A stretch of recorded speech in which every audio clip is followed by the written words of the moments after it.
Welcome back to another deep dive. Great to be here. Today, we're really getting into something fascinating. The B-2 Spirit stealth bomber. That's right, an incredible piece of engineering. We're going to trace its whole story, starting from, well, the very first whispers of stealth concepts, the big challenges they faced, making something invisible to radar. All the way through to how it's used today, projecting power globally, those super long-range missions we hear about. Exactly. And hey, if you find this kind of deep dive interesting, please do hit that like button and subscribe. It honestly makes a huge difference for us. It really does. And we've got some fantastic source material today.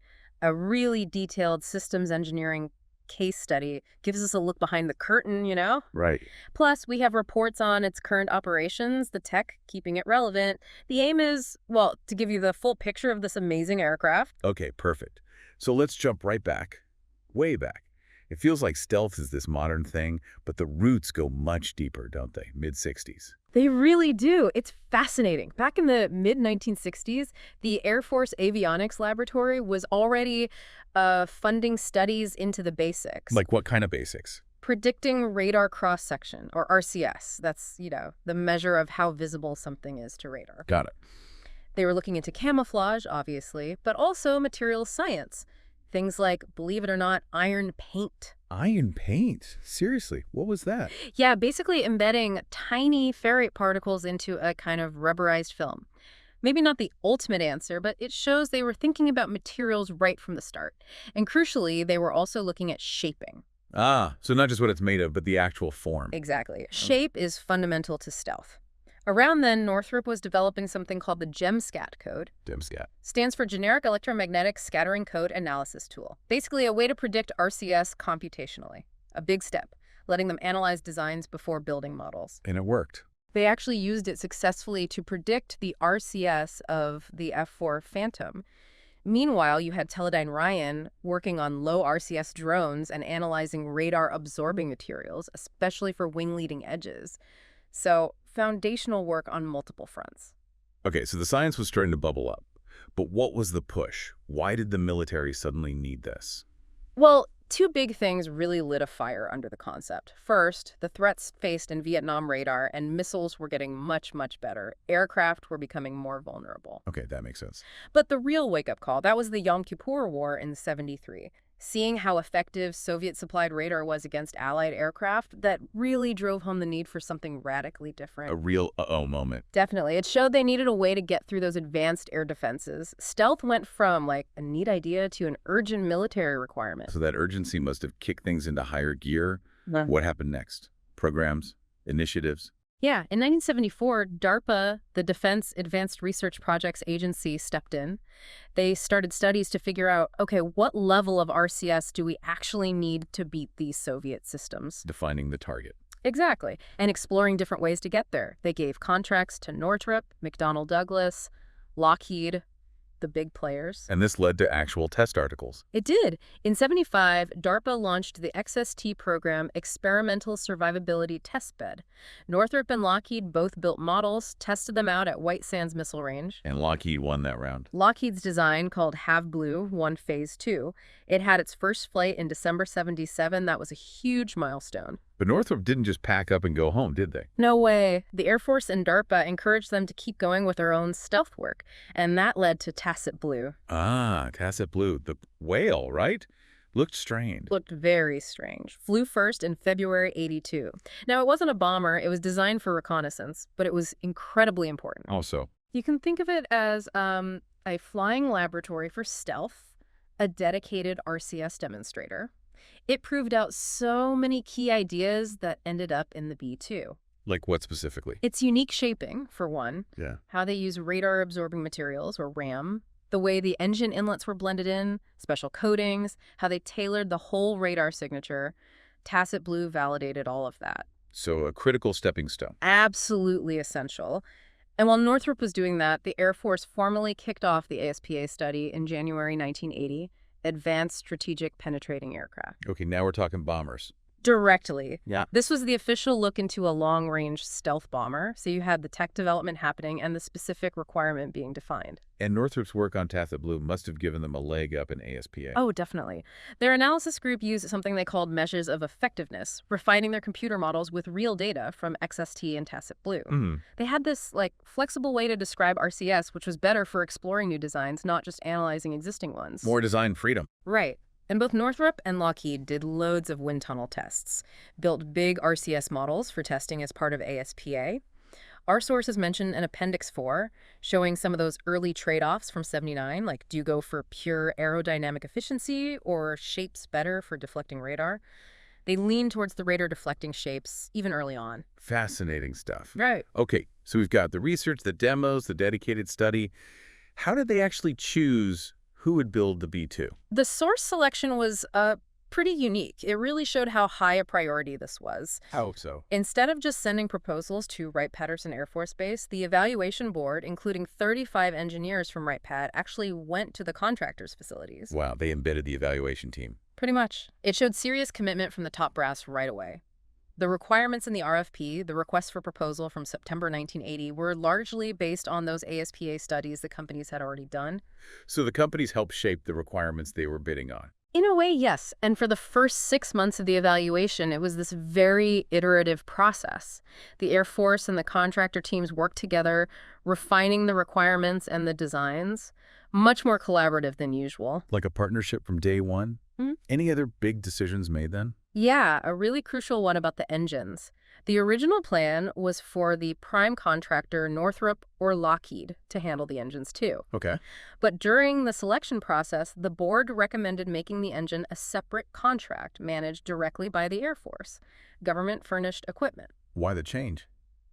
Probably just recognizing the immense complexity. Both the airframe and the engines were pushing the absolute limits of technology. It made sense to have dedicated focus. General Electric eventually got that engine contract. Right. Makes sense. Mm-hmm. Now, what about defining stealth? That sounds Okay. tricky. How do you write a spec for invisibility? Yeah, it was tricky. A huge challenge. Remember, this was pretty new territory, not a lot of historical data to draw on. The requirements for low observables, or OLO. That's more than just radar, right? Exactly. It includes infrared signature, visual, even acoustics, electronic emissions, everything that could give the plane away. They had to basically invent the low observables specification. It was added to the main weapon system spec. Who wrote it? It was a joint effort between the Air Force and the contractors, using data from early radar tests, like at the Ratscat range, and the evaluators' best understanding of how signatures impacted survivability. They were kind of writing the rule book as they went. Amazing.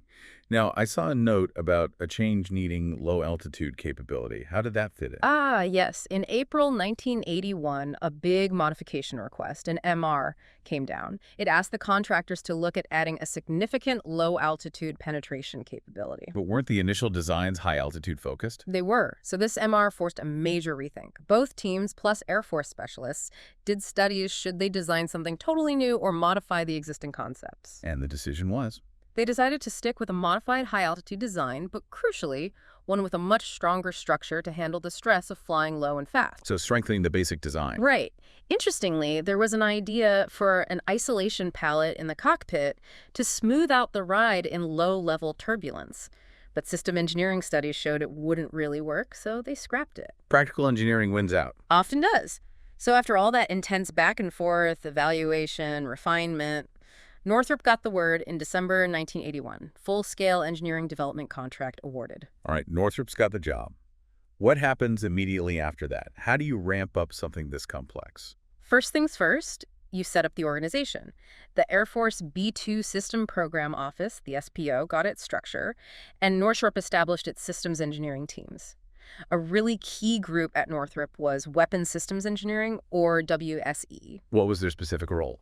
They were kind of the guardians of the mission, evaluating overall effectiveness, survivability, vulnerability, and critically, they were the hub for all things stealth, integrating the LO requirements right into the core design process. Makes sense to keep that central. Who else was involved on the industry side? It wasn't just Northrop, right? Oh no, it was a huge team effort. Boeing had massive responsibilities: the outboard wings, the aft center section of the wing, landing gear, fuel system, offensive avionics, the weapon launchers, plus overall system integration. Wow, that's a lot. And Vought Aircraft did the aft fuselage and the tail structures, the empennage.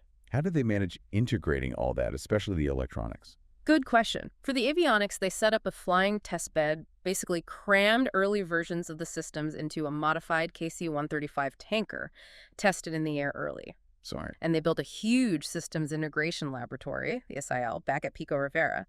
Ground-based testing for all the hardware and software before it ever got near an actual B-2 airframe. So test beds in the air and on the ground. Sounds thorough. Absolutely vital for something this complex, and risk reduction was key. The Air Force Research Lab's Manufacturing Technology Division, ManTech, got heavily involved. Why Mantech specifically? Because the B-2 relied so heavily on large-scale composite structures. That was cutting-edge manufacturing back then, and pretty risky for parts that big and complex. Ah, the materials again. Key for stealth. Exactly. So ManTech awarded contracts to Vought, Boeing, and Northrop specifically to mature those composite manufacturing techniques, figure out how to build these huge, precise parts reliably. Okay, sounds like progress. But I remember reading things didn't go entirely smoothly. There was a big hiccup. Oh yeah, a major one. Just 4 months. 4 months before the formal configuration freeze was planned for February 1983, they discovered a fundamental problem with aeronautical control. Wait, they found a basic control issue that late. Yikes. Huge yikes. Sent shockwaves through the program, you can imagine. It meant the plane, as designed, might not fly or maneuver properly. What do? Panic. Well, maybe a little panic, but mostly they refocused incredibly quickly. Task teams were spun up, reoriented to run intensive trade studies, figure out what was wrong and how to fix it. What kind of fixes were needed? Must have been significant. Oh, massive. We're talking changes to the outer shape of the aircraft, the outer mold lines, changes to its RCS properties because of the shape changes, big structural redesigns, reworking major subsystems. Pretty much everything except the avionics and weapon systems, which were further along. Basically, a partial redesign on the fly, under huge pressure. Incredible pressure, Yeah. but they pulled it off. Within just 3 months, they developed alternative design solutions. 3 months. That's lightning fast. Astounding, really. They picked the final solution by the 6th month after finding the problem and got approval from everyone, Air Force, Northrop leadership by July 1983. 7 months from discovering a potentially fatal flaw to having a frozen approved redesign. That turnaround is just wow. What were the specific problems they found? Several key things. Not enough primary control power. The control surfaces just weren't effective enough. Poor load paths in the wing structure, meaning high stress concentrations and potential weakness. Not good in a bomber wing. Definitely not. High risk of metal fatigue because of those loads.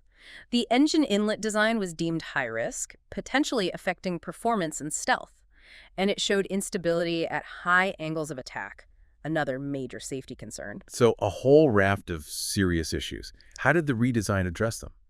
They modified the aircraft's overall planform, its shape viewed from above. They reconfigured the control surfaces for more authority.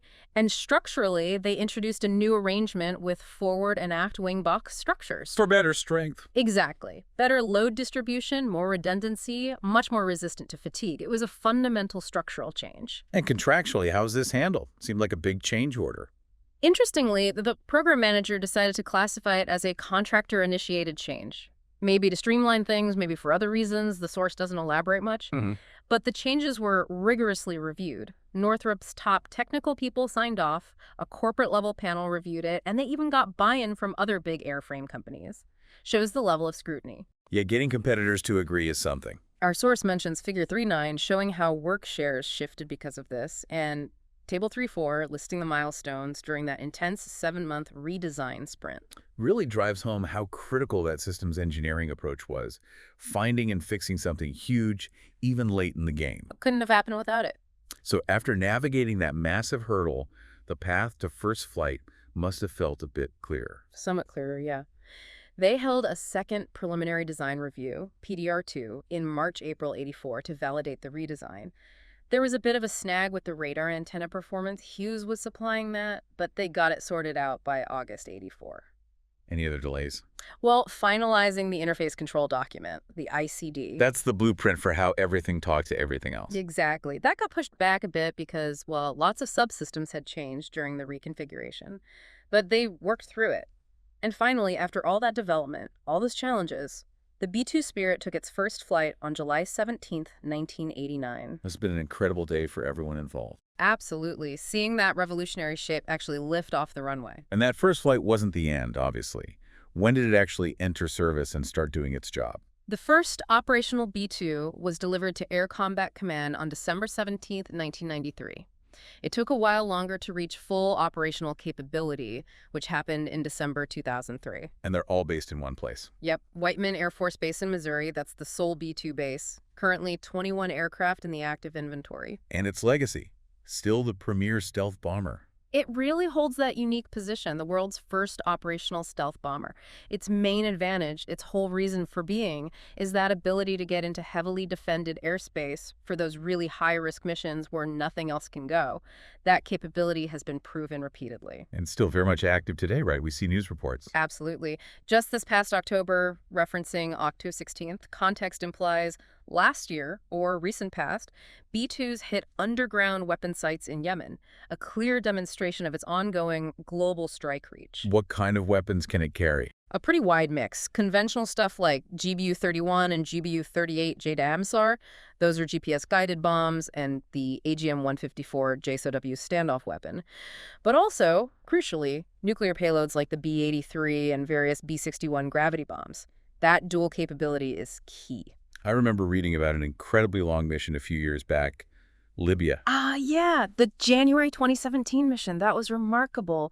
Two B-2s flew a 34-hour nonstop round trip from the U.S. mainland to strike ISIS targets in Libya, then flew straight back. 34 hours. The logistics. Required multiple aerial refuelings, immense planning. The estimated cost was around $8.8 million for that one mission. Wow. Was that the last time they were used in combat? As far as publicly known, yes, that was the last combat sortie. But don't let that fool you. The aircraft remains absolutely vital. Its stealth and that global reach mean it's always a critical asset. And they're keeping it up to date. Constantly. Ongoing upgrades to avionics, weapon systems. There's talk of integrating things like the GBU-62 JDAM-ER, an extended range version. It has to stay ahead of threats. And the stealth itself, what makes it so hard to detect. It's a combination. That iconic flying wing shape is inherently low observable from certain angles. Then you have the materials, the radar-absorbing coatings, and just meticulous design to minimize any feature that could reflect radar energy. It all adds up to making it nearly invisible to most radar systems. Allowing it to slip past defenses. Precisely. Bypassing advanced radar, missile systems, that's its unique value proposition. Now, we hear a lot about the B-21 Raider, though, next-gen bomber. Does that mean the B-2's days are numbered? Not anytime soon. The B-21 is planned for the 2030s, yes. But until it's fully operational in numbers, the B-2 remains absolutely essential. And even then, they might operate side by side for a while. The B-2 fleet continues to be modernized, ensuring it remains effective. It's still a cornerstone of U.S. strategic air power. That capability to operate undetected, strike anywhere. It's hard to overstate its importance. Truly. Its history is just an incredible story of innovation, overcoming obstacles, just sheer engineering will. It really has been an amazing journey to follow, hasn't it? From those, like you said, almost sci-fi ideas and invisibility back in the 60s. Right, Iron P. To this aircraft that, even today, projects power across the globe on these incredibly long missions. It just highlights the sheer complexity, the innovation needed. It really does. And I think the B-2 story is a fantastic case study in systems engineering. You know, tackling unbelievable complexity, finding solutions to problems that seemed impossible. And delivering something truly unique. Exactly. A capability that continues to shape global security. So as we wrap up this deep dive on the B-2 Spirit, maybe a final thought for you, our listener. When you think about the B-2's history, all that innovation, that adaptation, what future technological leaps do you think will be the most crucial for maintaining air superiority in the decades ahead? That's a great question to ponder. Definitely something to think about. Rah. Keep exploring, keep asking questions, and feel free to share your thoughts. Thanks so much for joining us for this deep dive.